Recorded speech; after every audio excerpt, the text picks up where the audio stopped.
Bienvenidos una vez más. Un saludo muy cordial a todos los que participan en el curso de iniciación sobre amor y sexualidad y han podido sumarse a esta nueva sesión que es ya la 11ª. En la clase anterior enuncié e intenté explicar una de las dos afirmaciones fuertes, así las llamaba, que permiten percibir en el fondo en qué consiste la sexualidad humana, cuál es su ser más íntimo. Decía entonces que la sexualidad es una participación prodigiosa en el amor y en el poder creador de Dios, en intrínseca relación con el amor.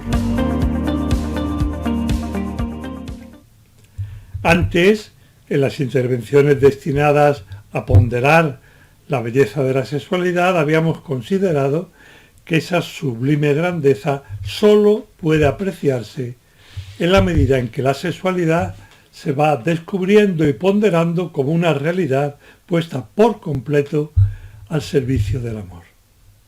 Y en cuanto de este modo participa, por decirlo con un verbo cuyo significado se capta intuitivamente, de la misma maravilla que en sí mismo es el amor.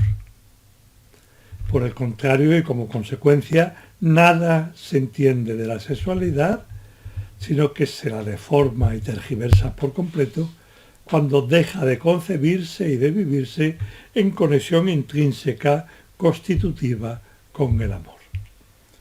En este sentido, cabría casi sostener que la sexualidad no solo se encuentra íntimamente ligada al amor, sino que por sí misma, si no se la desnaturaliza, es amor.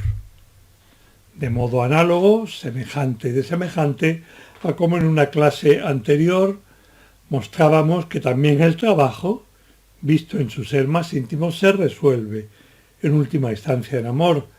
Es amor, el incógnito del amor lo llamábamos.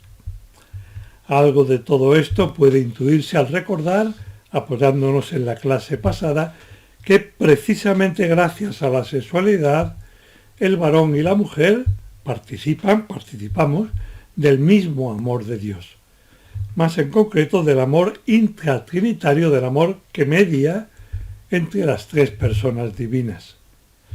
Y desde este punto de vista, y siempre gracias a su condición sexuada, se transforman varón y mujer, en la medida en que se aman, en reflejo o icono del mismo Dios, concebido en su más íntima intimidad.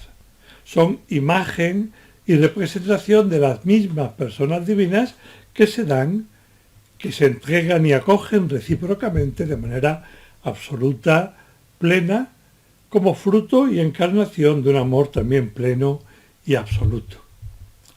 Dicho todavía de otro modo, la sexualidad hace del varón un varón y de la mujer una mujer, es decir, una persona masculina y una persona femenina destinadas a entregarse mutua y enteramente a una persona del sexo recíproco o complementario del otro sexo, como a menudo decimos.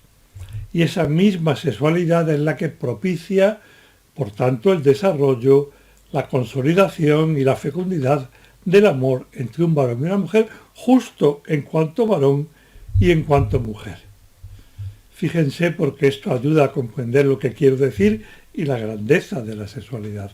No podríamos querernos con la misma plenitud con que nos queremos, y en ese sentido no podríamos participar de una manera tan intensa del amor divino y del poder creador de Dios si no fuéramos varón y mujer, que se entregan recíprocamente el uno al otro, precisamente en cuanto sexuados, en cuanto varón y en cuanto mujer, al servicio del amor entre varón y mujer. Es precisamente lo que vamos a empezar a desarrollar en esta clase. El punto de partida podría ser la segunda afirmación fuerte a la que aludí en la sesión anterior, a saber que la sexualidad constituye un medio eficacísimo para despertar, para hacer que germine, para instaurar, para consolidar, para madurar, para hacer que fructifique o sea fecundo, para rectificar, para devolver a su cauce, para purificar y se podrían añadir un buen número de verbos todavía, que recogen en parte la riquísima dinámica del amor conyugal, todo lo anterior, lo que expresaban esos verbos, el amor entre un varón y una mujer, considerados precisamente en cuanto tales, en cuanto varón y mujer. Añado, aunque tal vez no sería necesario, que se trata siempre del amor entre un varón en particular y una mujer en particular, que se entregan y se acogen entera y libremente el uno a la otra y la otra al uno, para amarse de por vida, justo como varón y como mujer. Y de este modo se convierten de nuevo el uno para la otra y la otra para el uno en alguien único, a la vez indispensable e irreemplazable. Libremente indispensables e irreemplazables como fruto de una decisión libérrima, mantenida e incrementada durante toda su vida. Intento esclarecerlo con un ejemplo cercano, cercanísimo. Desde que me entregué a Lourdes, mi esposa, hace ya bastante más de 40 años, puede decirse que yo me relaciono plenamente como varón solo con ella, a quien considero la única mujer que como mujer existe ahora en el universo. Toda mi condición masculina y todo lo que de cierta importancia yo puedo realizar en cuanto varón, en última instancia lo único grande y lo de más valor que puedo llevar a cabo, y ustedes lo mismo, es amar, todo eso se lo entregué y se lo sigo entregando constantemente a Lourdes, y ella lo recibe libremente al mismo tiempo que también con una libertad siempre actualizada me entrega toda su capacidad de amar como mujer. La sexualidad es precisamente ese medio. Al hablar de medio siempre me quedo con mal sabor de boca, porque la sexualidad es algo más que un medio, es una maravilla, es una dimensión tremendamente rica de nuestro ser personal, una realidad múltiple y compleja, llena de facetas y matices de inmenso valor, que constituye una realidad eficacísima, y en este sentido es en el que hablo de medio, para ejercer el amor, que está absoluta y plenamente al servicio del amor entre un varón y una mujer, como vengo repitiendo. La conjunción de los dos principios. Participación, por tanto, en el infinito amor de Dios y medio eficacísimo de instaurar y llevar a plenitud el amor entre un varón y una mujer. Y aquí las dos afirmaciones fuertes a las que vengo aludiendo. Lo que voy a decir ahora, y con lo que daré un paso más en esta clase sobre la naturaleza o el ser más íntimo de la sexualidad, considero que es lo más importante de la sesión de hoy, lo que permite captar a fondo qué es la sexualidad humana, poniendo al descubierto su núcleo más radical. Supuesto que yo haya sabido medio explicar y que ya hayamos entendido por separado las dos afirmaciones con las que intento situar o definir la sexualidad. La primera, que gracias a la sexualidad el varón y la mujer participan del amor y del poder creador de Dios, que lo realizan o lo encarnan, lo hacen vida de manera limitada pero realísima. La segunda, que al mismo tiempo la sexualidad es una realidad que permite que se establezca, despierte o que germine, que se desarrolle, se consolide y sea fecundo, y lo rectifique y regenera. Hay muchos verbos más, como ya he sugerido, el amor entre un varón y una mujer, supuesto que yo haya logrado explicar medianamente ambas facetas y que ustedes hayan también entendido estas dos afirmaciones fuertes, aunque todos tengamos que reflexionar más sobre ellas. Lo importante, lo decisivo es unirlas. Si no recuerdo mal, ya en la clase anterior, al principio, insinué que son dos afirmaciones que nosotros tenemos que exponer por separado, por lo menos yo no he logrado desarrollarlas de otra manera, pero que sólo acaban de captarse en toda su profundidad y hondura en la misma medida en que cada una de ellas se ve a la luz y al calor de la otra. Por tanto, hay que ensamblarlas y la clave para hacerlo probablemente sea la contraria a la que ustedes están ahora pensando, movidos en parte por el orden que yo he seguido en mi exposición. Si hasta este momento casi todo el peso parece que lo hemos puesto, y es correcto hacerlo así, en Dios, a cuya imagen como Dios trino se constituyen el varón y la mujer que se entregan libremente por amor en el matrimonio, ahora vamos a ver que en cierta manera es la propia sexualidad, por su naturaleza, la que hace posible el que el varón y la mujer participen en la vida trinitaria y en cierto modo la encarnen en su propia vida conyugal.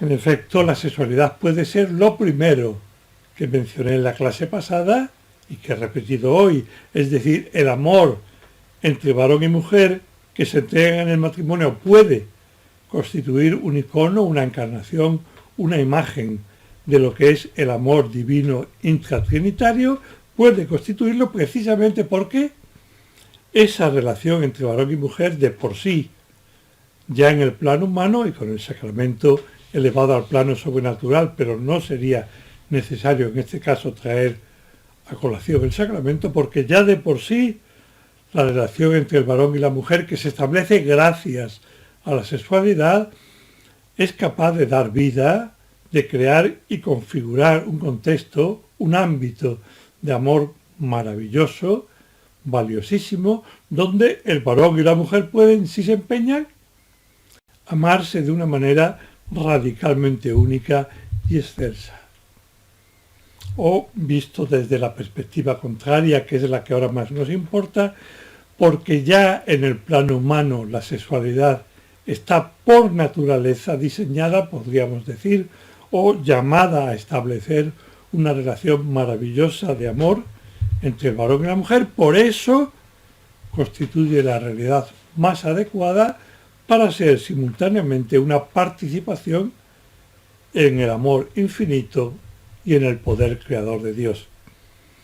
En versión negativa, para explicarme mejor, si la sexualidad no fuera por sí misma capaz de instaurar una espléndida relación de amor entre el varón y la mujer y no estuviera llamada a ello, tampoco sería un medio adecuado para hacerlos, al varón y la mujer, participar en el amor infinito de Dios y en su poder creador. Lo primero, por decirlo así, desde la perspectiva que estamos adoptando ahora, es la capacidad que por su propia naturaleza posee la sexualidad de instaurar, de establecer una extraordinaria relación de amor entre el varón y la mujer. Texto y contexto. Suelo mostrarlo en primer término y espero que se entienda un poquito más apelando a lo que yo llamo el texto y el contexto. Texto y contexto con los que, por así decir, se escribe, hablo metafóricamente, la entrada al mundo de cada nueva criatura humana, de cada nueva persona.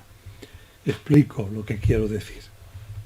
La venida al mundo de cada uno de nuestros hijos, de cualquier ser humano, tiene, por decir así, un texto con mayúscula, que es lo más radicalmente importante. Y tiene además un contexto que también es muy relevante, es necesario, pero que está subordinado al texto. El texto, lo digo rápido para que me puedan seguir, el texto sería el amor infinito de Dios, que es el origen radical, la causa primerísima y más directa de la entrada al mundo de la creación de cualquier nuevo ser humano, de cualquier persona. Ese es el texto, es decir, lo más radicalmente significativo. Pero como ya he anticipado al hablar de texto y contexto, el texto no es lo único. También se necesita el contexto. Si no, por seguir con la metáfora que nos está sirviendo de apoyo, no se entendería del todo lo que está ocurriendo. Como sucede con una cita extraída de su contexto o con una palabra fuera del libro o el artículo donde figura que no se acaban de comprender. El contexto, como ya habrán imaginado, es precisamente el amor entre varón y mujer. El amor. Un amor de tal calibre y de tal calidad que es capaz de dar vida a un nuevo ser humano en cooperación con el infinito amor de Dios. El texto es un acto de amor infinito y de poder infinito de Dios, un acto de amor infinito que quiere por amor una nueva criatura, una nueva persona humana. Mutuamente adecuados. El texto, lo repito para enlazar con la idea siguiente, el texto es un acto infinito de amor. Y el único contexto adecuado a ese maravilloso acto de amor por el que Dios da entrada y mantiene en el ser, ya para toda la eternidad, a cada nueva criatura humana, el único contexto adecuado a ese infinito acto de amor tiene que ser una realidad también enteramente hecha de amor, o al menos que permita ser una realidad toda ella plena de amor. Si no fuera así, habría una discordancia, una disonancia profunda entre el texto y el contexto. Por tanto, al amor infinito de Dios, que es la causa radical y primera, la definitivamente definitiva, por la que entramos en el mundo cada una de las personas humanas, corresponde un único contexto adecuado, pertinente, proporcionado, por decirlo de algún modo. Fuera de ese contexto puede ser la fecundación in vitro, los hijos tenidos fuera del matrimonio. Hay hoy, por desgracia, una larga lista de posibilidades. Pero fuera de ese contexto, Dios puede seguir creando una nueva persona humana y de hecho lo hace en muchos casos. Pero nosotros, los que provocamos que el hijo no llegue al mundo como fruto gratuito de un acto recíproco de entrega mutua entre esposo y esposa, nosotros lo habremos llevado a cabo de una manera profundamente inadecuada. Habrá algo que desentona fuertemente, algo que chirría y chirría mucho, muchísimo. Algo, por tanto, que a toda costa deberíamos evitar, pero que no es capaz de suspender ni el amor ni la misericordia divinos, que siguen también actuando cuando nosotros obramos de un modo del todo improcedente y en cuestiones tan relevantes como el inicio de una nueva vida humana. Dios salva.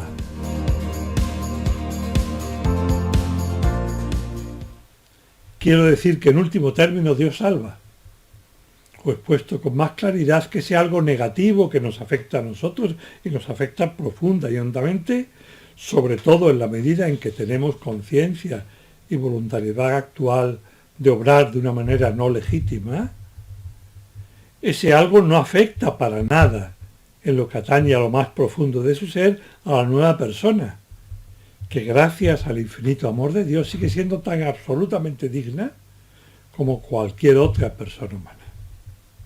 Siempre que estoy en este punto me viene a la cabeza un recuerdo muy entrañable de San Agustín.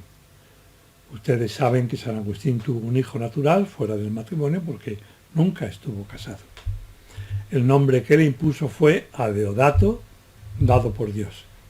Y muchos años después, una vez convertido, en las confesiones, en una especie de canto a Dios, haciendo ver lo bien, lo maravillosamente que Dios ha hecho todo, escribía: porque son buenos los montes, son buenas las nubes, y al término de una enumeración larga concluye: y lo es bueno, muy bueno, mi hijo Adeodato, en quien yo no puse sino el pecado.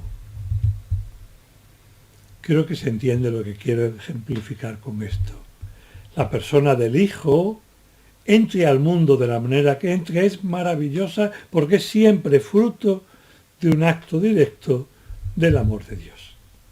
Pero si nosotros, como veremos más adelante, no abrimos la puerta de esa entrada al mundo a través de un acto nuestro de amor, de la unión íntima, nosotros lo estamos haciendo mal, muy mal, aunque, como vengo diciendo, Dios salve la situación y quien llega al mundo entre en él con toda la grandeza de quien es fruto directo de un acto de amor infinito por parte de Dios, algo que no elimina, como sabemos, porque sería no respetar la libertad humana, la enorme cantidad de problemas de orden psíquico y legal, pongo por caso, que ya estamos viendo aflorar como consecuencia de estas prácticas. Volviendo a nuestro tema, a un texto que es el infinito amor de Dios, corresponde un contexto un ámbito en el que pueden realizarse actos de amor y de entrega asombrosos. Y ese contexto es el que viene facilitado, posibilitado, constituido por la entrega amorosa de la propia persona, masculina o femenina, en cuanto sexuada, en cuanto masculina o femenina. Yo, en cuanto varón, que me entrego a Lourdes en cuanto mujer, constituimos un matrimonio para amarnos con todo lo que ese amor implica. Y de ese amor, en nuestro caso, han surgido, gracias a Dios, 7 hijos. En otros matrimonios, 3, 2, 1 o muchos más. En algunos, y eso lo veremos quizá más adelante, en algunos no hay hijos. Y entonces conviene dar salida a la fecundidad propia del amor conyugal por una vía distinta. Pero volviendo a la idea de fondo de estos últimos minutos, el texto, que es el infinito amor de Dios, a ese texto le corresponde un único contexto, que es una relación también de amor, hecha posible gracias a la condición sexual, gracias a la sexualidad. 3 aspectos íntimamente ligados.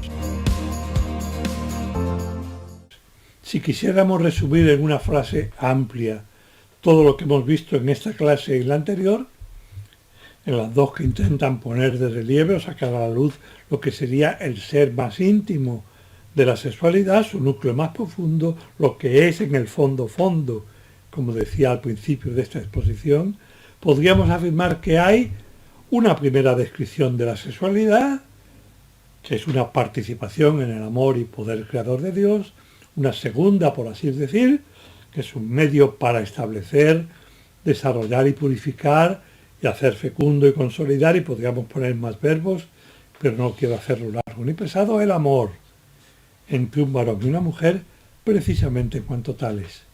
Tercero y sobre todo, la conexión entre estos dos modos de entender la misma sexualidad. 2 modos, les decía, que al menos yo no consigo unir en una sola explicación. Tengo primero que exponerlos por separado y luego intentar relacionarlos y ayudar a que ustedes los relacionen íntimamente para entender la sexualidad, porque esos 2 modos de comprenderla están unidos intrínsecamente, aunque nosotros los seres humanos somos limitados y tenemos que explicar una cosa después de la otra y luego intentar establecer la unión, que es precisamente a lo que están encaminados estos momentos finales de la clase de hoy.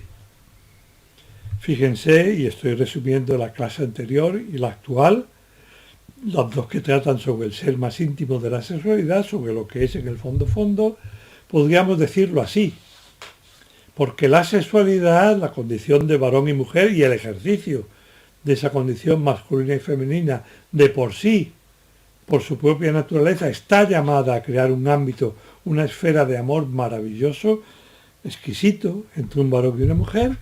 Por eso, porque de por sí puede y debe establecer una relación de amor entre varón y mujer, por eso, precisamente por eso es el lugar adecuado, lugar en un sentido amplio, pero también en sentido físico, es el lugar adecuado para que se exprese, para que se manifieste, para que actúe, ya en el plano natural, el infinito amor de Dios. De nuevo, la belleza de la sexualidad. Volvemos ahora a la perspectiva general, desde la que desde hace algunas clases pretendo enfocar nuestro estudio de la sexualidad, a saber que la sexualidad es una realidad maravillosa. Este es el mensaje fundamental que yo querría transmitirle, intentando explicar, al menos someramente, los motivos y las razones que me llevan a afirmarlo y a convertir ese mensaje, la belleza de la sexualidad, en el mensaje prioritario. Si no recuerdo mal, en algún momento de las clases anteriores sostuve que no se puede nunca exagerar su grandeza, la de la sexualidad, como tampoco se puede exagerar la grandeza de la persona humana. Nunca acabaremos de penetrar en lo grandiosa, lo extraordinaria que es tanto la persona humana como su condición sexuada, ya que la persona humana es por naturaleza sexuada y por tanto también la misma sexualidad. Y todo esto es otra de las ideas que está en el horizonte desde la primera clase, todo esto, la maravilla de la sexualidad, se cumple con un único requisito, y es que pongamos nuestra sexualidad, nuestra condición de varón y mujer, al servicio de un amor cabal, de un amor que puede y tiende a crecer día a día y que se instaura de una manera plena o en un primer momento de plenitud, llamado a su vez a seguir creciendo, pero hay un salto cualitativo en el instante en el que un varón y una mujer, libremente y por amor, deciden entregar sus vidas y su capacidad de amar y unirse en una realidad superior a ambos, el matrimonio, que se sitúa en el origen y constituye ya una nueva familia. De lo contrario, precisamente porque la sexualidad es grandiosa, recuerden que algo análogo decíamos en su día respecto al trabajo, precisamente porque es una realidad maravillosa cuando se respeta su naturaleza, si se la desnaturaliza hace mucho daño, con grandes destrozos de diverso tipo. Más todavía porque por su propia naturaleza es asombrosa, prodigiosa, cuando en lugar de respetarla y ejercerla por amor pleno a una persona, la desnaturalizamos, cuando la ejercemos sin amor, incluso dentro del matrimonio, en lugar de hacernos crecer y acercarnos a nuestra plenitud y a Dios, en lugar de desarrollarnos, nos daña enormemente y puede incluso llegar a destrozarnos. Por eso, precisamente porque se trata de una realidad maravillosa. De nuevo aquí está vigente el adagio clásico, corruptio optimi pessima, la corrupción de lo óptimo es pésima. Aquello que es grandioso, si se desvirtúa, hace mucho daño. Y este es el caso también, y especialmente, de la sexualidad. Conclusión.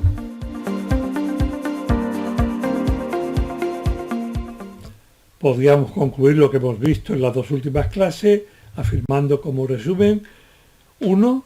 La sexualidad es maravillosa por ser, en primer lugar, una participación, un encarnar, de manera parcial y limitada, pero real, el amor y el poder creador de Dios, entendido precisamente como Trinidad y por tanto el amor intratrinitario que constituye al propio Dios como Dios.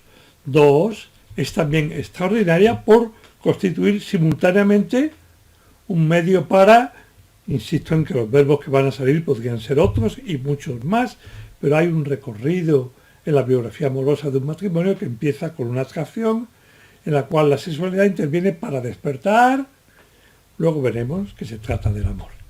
Para despertar, para hacer crecer, para instaurar en el momento de la boda, consolidar poco a poco, hacer fecundo y en su caso para rectificar, para pedir perdón, y todo ello referido al amor entre un varón y una mujer, precisamente en cuanto tales, poniendo en juego toda su condición masculina y femenina. 3, finalmente, puede ser lo primero, una participación en el amor y en el poder divino, porque por naturaleza, por ser lo que es, la sexualidad está como diseñada, a mí me gusta decir está llamada a ser, porque lo que llega a ser es fruto de lo que es por naturaleza y de nuestro trabajo, de nuestro empeño por desarrollarla de acuerdo con lo que es y está llamada a ser. Está llamada a ser lo segundo, es decir, un ámbito maravilloso de amor entre el varón y la mujer. Con esto me parece que queda expuesta la primera visión de fondo de lo que es en su naturaleza más íntima, en su ser más íntimo la sexualidad. Y con ella queda también puesto de relieve, en la misma medida en que lo pensemos despacio y lo incorporemos a nuestra vida, la grandeza, la maravilla de la sexualidad. Hay otros muchísimos aspectos que no vamos a tratar en este curso porque es limitado y otros que sin embargo sí vamos a seguir viendo y que completan y acaban de perfilar la maravilla de lo que es la sexualidad tal como irán apareciendo en las próximas clases. Hasta entonces un saludo muy cordial a todos y un abrazo muy sincero. Muchísimas gracias.